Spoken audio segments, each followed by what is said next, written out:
मगाशीच म्हटलं की प्रसंग किती आले तरी आपण रसिकांची सेवा करण्यासाठी या ठिकाणी आलोय. आज बुवा परत एकदा सांगतो, नरम पडले बुवांना. मगाशी म्हटलं लाल टोपी घालून यायचे, आज व्हाईट टोपी घालून आले, ती सुद्धा काढून दुसऱ्या बारे परत आले. बुवा हा फेटा आणि टोपी बुवांची शान आहे, या कलगी तुऱ्याची शान आहे, लक्षात असू द्या.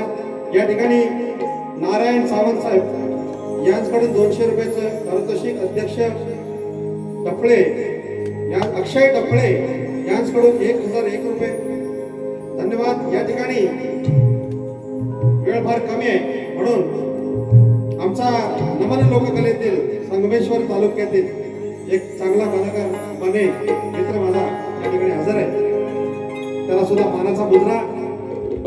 या ठिकाणी बुवाने माझ्या प्रश्नाचा उत्तर काही दिलंच नाही आणि मी जो काही प्रश्न विचारला होता त्याचं उत्तर दिलंच नाही, पण मी जे उत्तर दिलं त्याच्याबद्दल सुद्धा काय बोलले नाही. म्हणजे एवढे बुवा गारटले. आता आम्ही काय समजावं, आमचं उत्तर बरोबर आहे, बरोबर की नाही? आणि म्हणून बुवा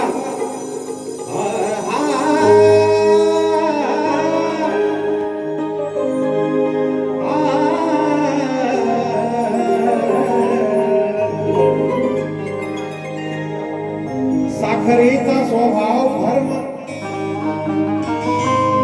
साखरेचा स्वभाव धर्म गुणधर्म म्हणजे गोडपणा, आणि मिठाचा स्वभाव धर्म गुणधर्म म्हणजे खारटपणा.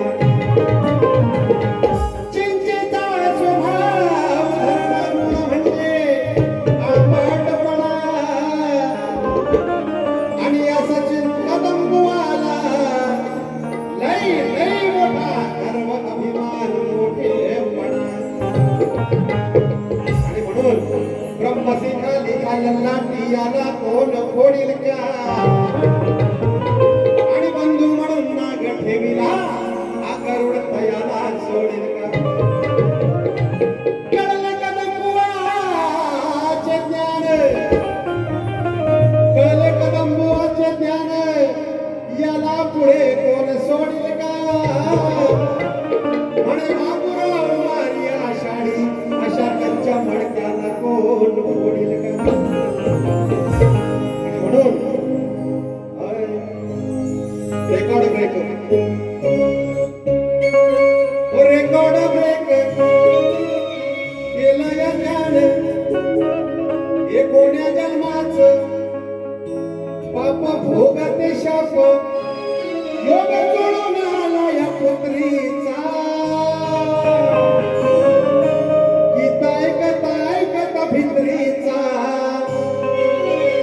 झाला उधार या उलाट पुत्रीचा. गीता ऐकता भित्रीचा, झाला उधार उलाट पुत्रीचा.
स्वर्गद्वारी